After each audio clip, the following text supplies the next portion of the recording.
Good day mga Lord, sa mapagpalang araw sa ating lahat. For today's vlog, kami po ay driving from Imus. Patindigaro po yan, nakikita nyo eh. Palabas na ako ng Aguinaldo Highway. From Imus Aguinaldo Highway to Ebia, Villar City sa Muntinlupa, Alabang. Under Typhoon Hana. Ngayon, maulan po. Isang maulang umaga. Isang maulang hapon sa ating lahat. Mahaba-habang dubbing na naman to. Dubbing ba tawag to?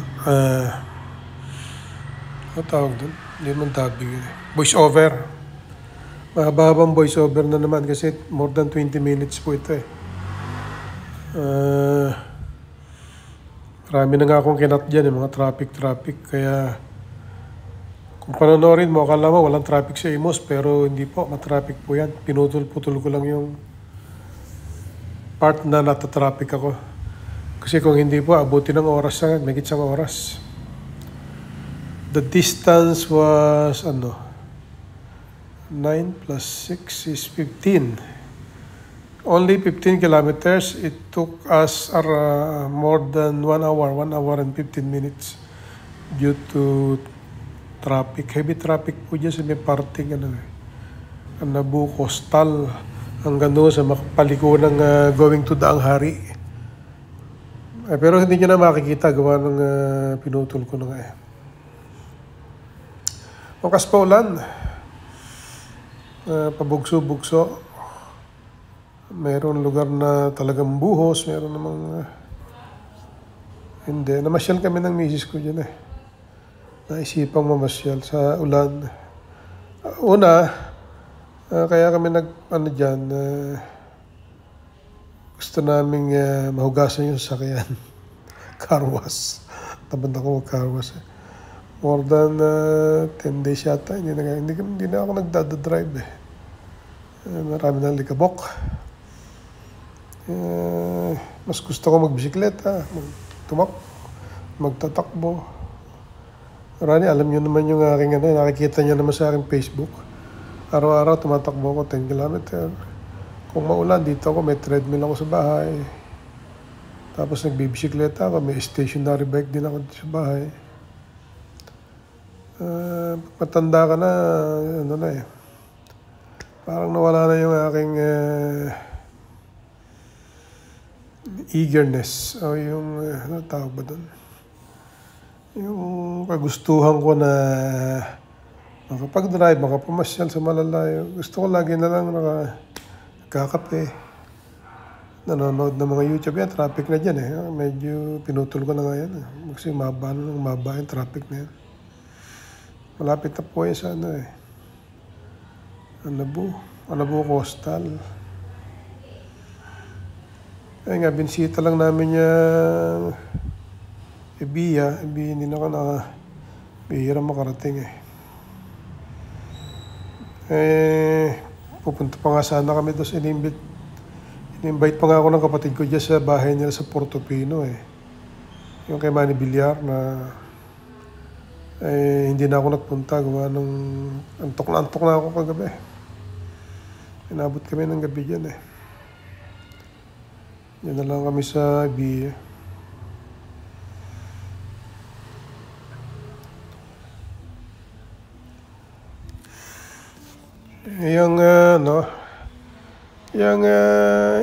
Dati po, kasi ako dito, ako pinanganak sa Cavite. Ako po ay 58, malapit na ako mag-59 years old. Ilang buwan na lang. Noong ginawa po yung Daang Hari na yan, yung Talahiban, kawayanan po yan, mga kawayanan niya noong araw, yung mga punong kawayan, panaguan niya ng mga nanakaw na sakyan, yan dinadala, ang panahon ni Nardong Putik, inabot ko po yun eh. Bata pa ako eh.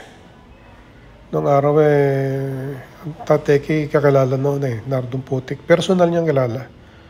At sa totoong buhay, yun nagkakarnap sila ng mga sasakyan noong araw. Tatay ko yan, nagtatrabaho sa pier po kasi yun parang estibador. Panahon na 1960s. Si Nardong Putik noon ay nagkakarnap sila ng mga sasakyan. Dinadala nila dyan sa may daang hari na yan. Minsan dito nila dinadala sa malapit sa tabing bahay namin. Kasi kahawayanan din po itong tinitira namin noong araw dito sa dakong ito ng Cavite. Maraming punong kawayan. Diyan nila inilalagay yung mga sasakyan. Minsan may mga tira nila yung yung isda, yung nagano ng isda, fisherman. Yung nagdi-deliver ng isda, banye-banyerang isda, pakarami. Pinamimigay nila sa tao dito. Yun lang natandaan ko lang noong mga panahon na yun. At malapit yung mga pinaglalagyan nila ng sasakyan. Dito kasi kami lang ang bahay dito Wala kaming kapitbahay. Natatandaan ko noon na yan yung nilalagay. Tapos ano nga siya dyan. Isa nakikipag-uwanta siya sa father ko. Bata pa ako hindi ko alam pinag-uusapan nila. And then, yun nga, yung kawayanan niya, pakalawak na kawayanan. Dumating yung time na nagginilagyan nga ni Manny Villar, bili ni Manny Villar yan. Alam niyo yung utak ni Manny Villar, 25 to 30 years ahead. Ang nabili ni Manny Villar yan nga, kawayanan, tapos nilagyan niya ng daan. Ang tawag, daang hari, shortcut nga yung para ma-decongest yung Zapote, Alabang Road, dadaan Las Piñas. Kasi masikip na. So dito naggawa siya dito, alternate route na yan. Wala naman dumadaan kasi nakakatakot, mga ma-hold up ka. Kasi napakaliblib na lugar. Tapos dumating yung panahon, tayo siya sa dulo. Yun nga, yung Portofino South, Portofino, dalawang Portofino po yan May bahay nga kapatid ko ron Tapos binuksan niya yung MCX. Sabi ng mga tao, kaya binuksan niya na yan, para sa lupa ni Villar. Kasi nung araw, ang pagkaalam, yung lupa yan nasa 2,000 mahigit na hektarya. At alam niyo naman siguro ang istorya later on, ito, kakabubukas lang na yung Villar land, naging Villar City na. At hindi lang siya 2,500 hectares, kundi 3,500 hectares mahigit pa nga. Pumapasok na po tayo, daang hari na po yan. Wala na po tayo sa Aguinaldo. Daang Hari Road na, dire-diretso na po yung Alabang. Ang nang sabi ay nang marami nagsasabi, mga medyo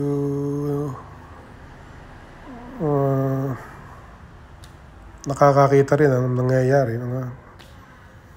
May mga vision din na ganun, kagaya kay Manny Villar. Pero ako hindi naniniwalang ganun. Hindi pumasok sa isip ko na yun pala yung plano. Kasi bata pa nga ako noon. Hanggang sa meron palang curing period na para yung Villar land maging Villar City.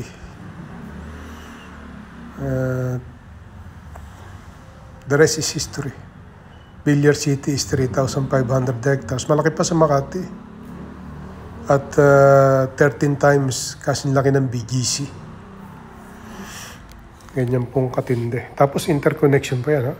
Kasi naggawa siya ng daan From Salawag, tatawid ng Daang Hari, dulo sa Pote, tatawid yun sa BF. Kanya pa rin, may Camellia Palmera din doon. Dadaanan pa rin yung mga highway niya doon.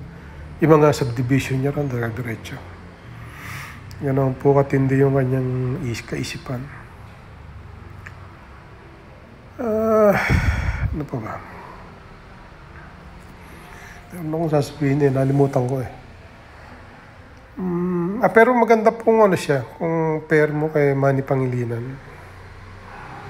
Ito kasi ako po kasi nag-i-stock market eh.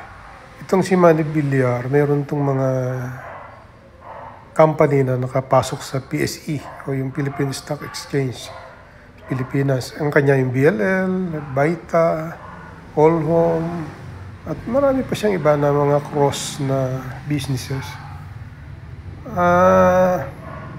Pag nag-invest ka sa company niya, surely, gain. Kumikita. Hindi ka natatalo sa inflation. Kasi meron tayong inflation rate of 4.7%, 4.5%. Diyan naglalaro.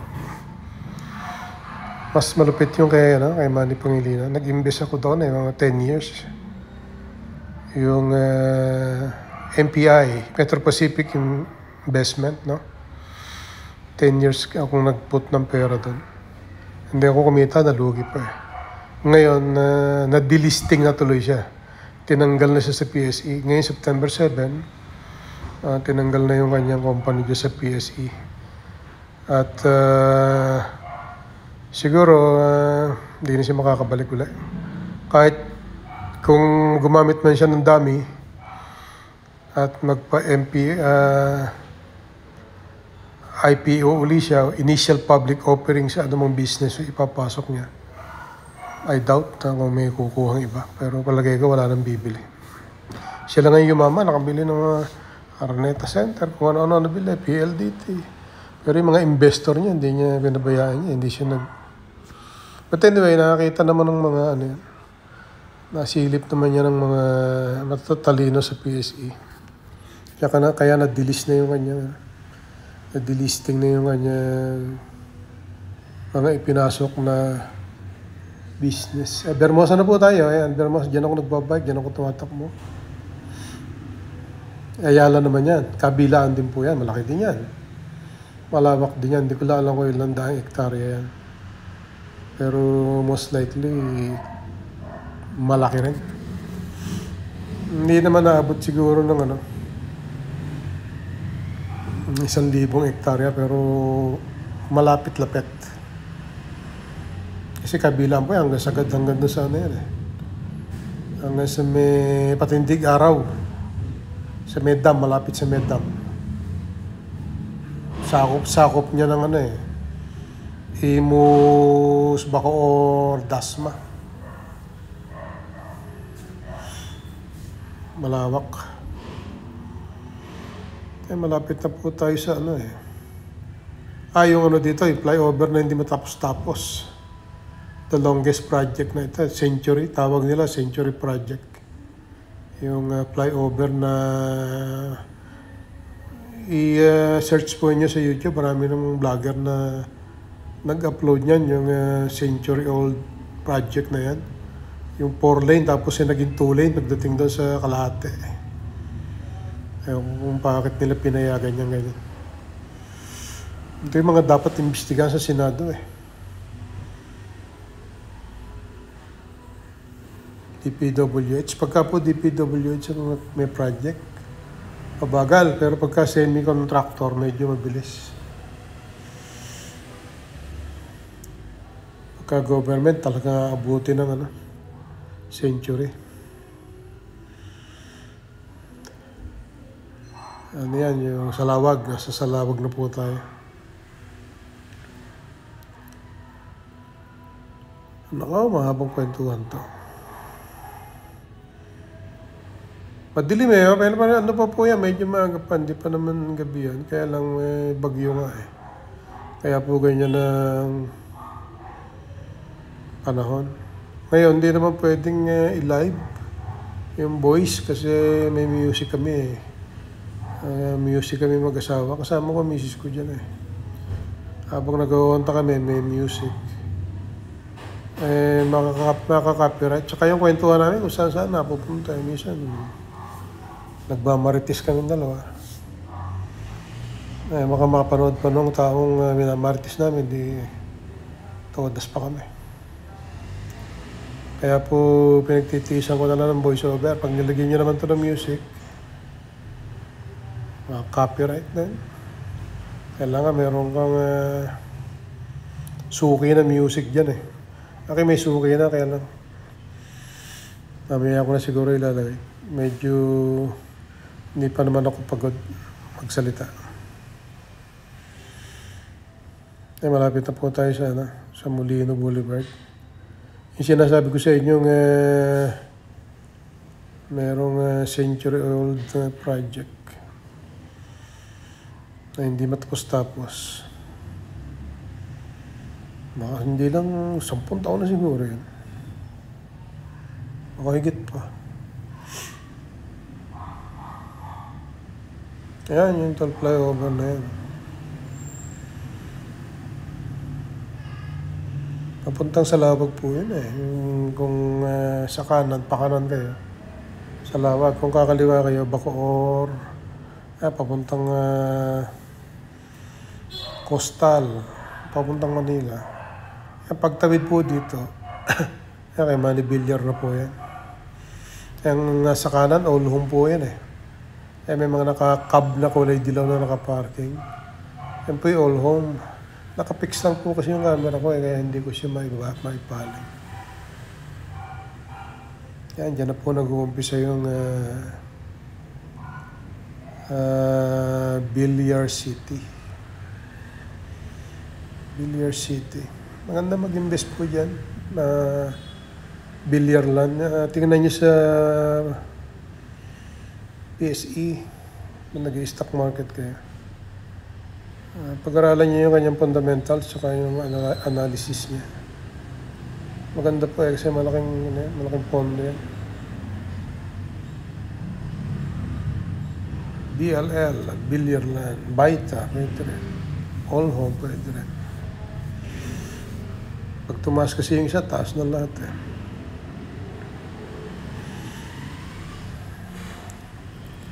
Marami rin pong, may mga ilang subdivision pa po dyan, pero kanya rin yan eh, may Camellia dyan eh, pag-ahon natin dyan.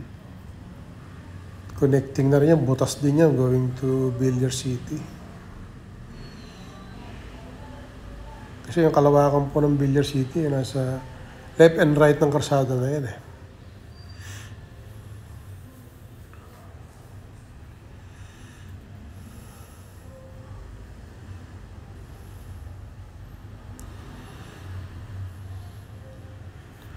Dating Villar Land, ngayon naging Villar City. So, totoo yung sinasabi ng mga ibang tao noon na ginawa yung MCX because of Villar Land na ngayon ay Villar City na. Para yung mga malapit sa lahat. Yung mga kung saan galing norte, puntang south by using South Super Highway. Ang bilis, andiyan makakarating ka na dito sa Villar City. Galing kang norte, galing kang dyan sa norte, yung mahabang expressway dyan.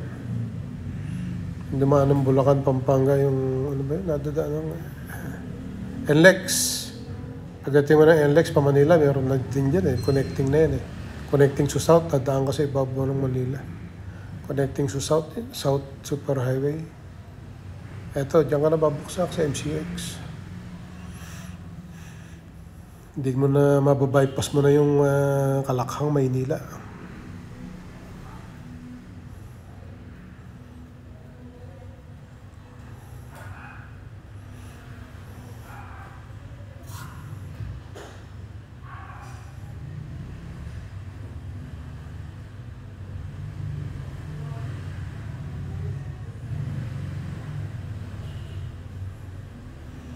Yung mga ilan nilang building na nakatinatayo eh. Sa kanya pa rin yan eh, yung Dear Joe. Meron dyan Dear Joe eh. Meron ding Drive Joe sa kabilang side. Kanya po yan, Dear Joe eh. Dito sa may Bukandala, meron eh, yung kamakailan na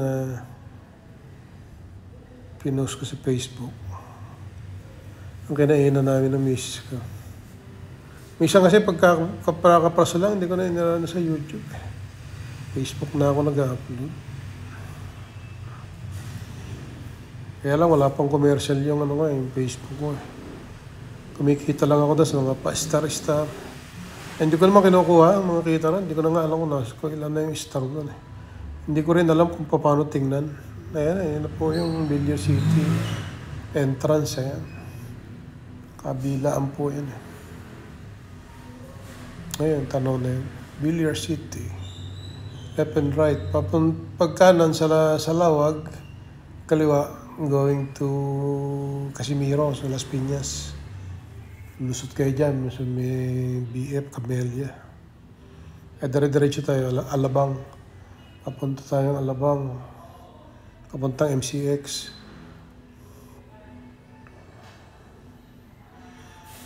May tricycle lang. Malapit na. Malapit na yan, Kalawakan na yan. Yung nakatatanaw yung building na yan, hospital po yan. Yung pa lang yung hospital dyan na malapit sa Portofino, malapit sa ano tawag dyan? Sa Alabang, San Pedro. Malapit na po kasi sa San Pedro yan, 2 kilometro lang, San Pedro na yan eh. Yung dulo niyan.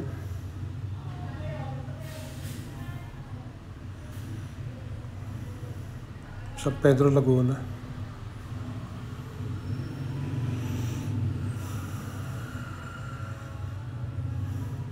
Noong araw, dyan ako tumatakbo, nagja-jogging ako.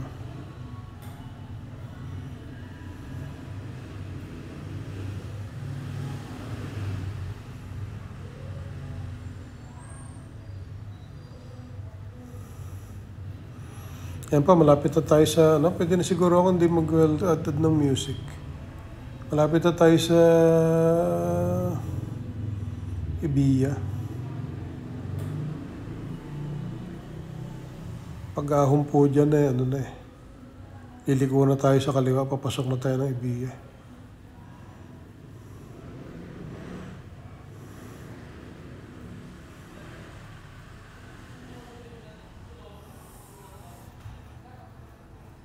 Ahon po yan eh.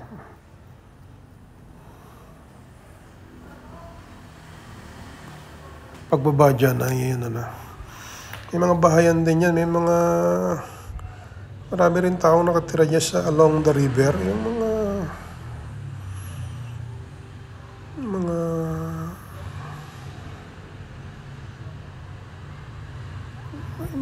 nakatira dyan sa mga government land po kasi yun along the river.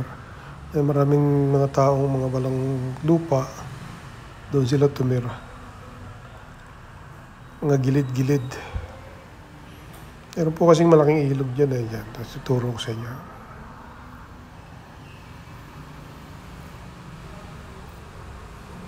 Ayan, yung ilog na yan.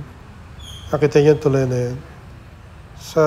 Ayan, pakaliwa, marami po dyan. May daan po dyan ng tao na nilalakad nila. Tapos marami mga bahay-bahay dyan sa gilid. Kahit saan lugar, meron ganon Kasi dito yung maraming trabaho ngayon sa lugar na ito. Nagtatayo sila ng mga bahay-bahay dyan, tapos dyan sila tumitira. Ito pa tayo paliko na sa kakaliwa na tayo. Ayan na po yung Ibiya, Villar City. Ayan, papasok na ako sa loob. Ay, salamat. Malapit nang matapos ang aking pagdadaldal. Paparking po tayo sa ilalim. May parking po dyan. Wala naman bayad. Wala pong bayad. Nagpakita lang kami ng yung resibo. May binili kami, gano'n. Wala ang bayad. Tsaka pag senior citizen kayo, wala rin bayad. Yun, nilabasan na yan ng sasakyan. May labasan din sa kabilang side. Pasok kayo dyan sa loob. Marami pong sasakyan yan. Magaganda sa kanya, gawa ng namamasyal dyan mga tiga Ayala, Alabang. Maraming subdivision magaganda dyan At totoo namang maganda yung loob niyan. Very relaxing. Mamaya, bukas upload ko yung yung sa copy project. Very relaxing yung kanilang kapihan. Pagkatapos namin kumain, nagkape kami.